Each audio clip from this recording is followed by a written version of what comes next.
My name is Urmila Nivangune. Today's topic is exception handling, and today's date is 10th of January 2022. So, let's start our topic, that is exception handling in Java. Before starting exception handling, we'll see what is exception. Exception is a program or is an event due to which our program does not work or does not execute as per our requirement.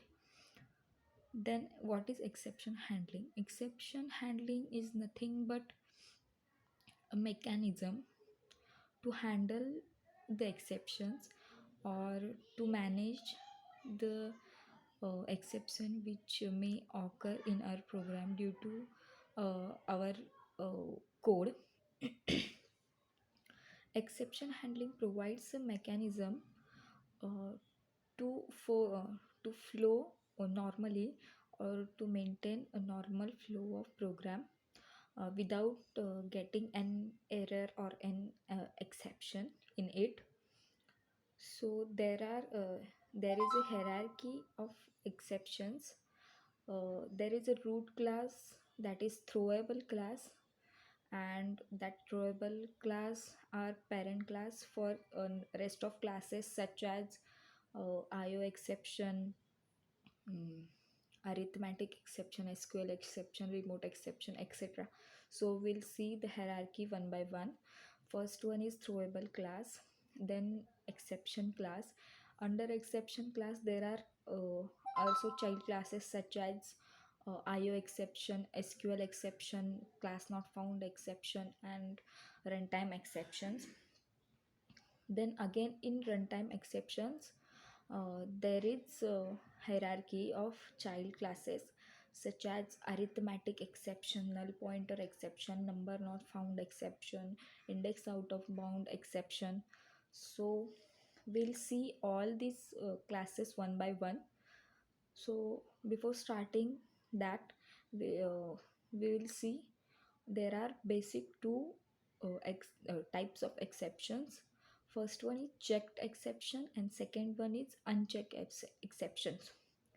The classes which inherit throwable class directly are known as checked exceptions, and that exceptions are checked at the compile time or before uh, try or exception is handled.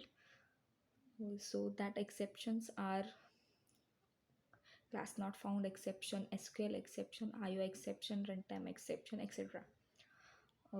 And then unchecked exception, the exception which are not checked at compile time are known as unchecked exceptions, and that exceptions are array index out of bound, then number not found, null pointer exception, the arithmetic exception, etc. So first one is IO exception. In IO exception, such as index, such as divide by 0, where uh, dividing any number by 0 may result in abnormal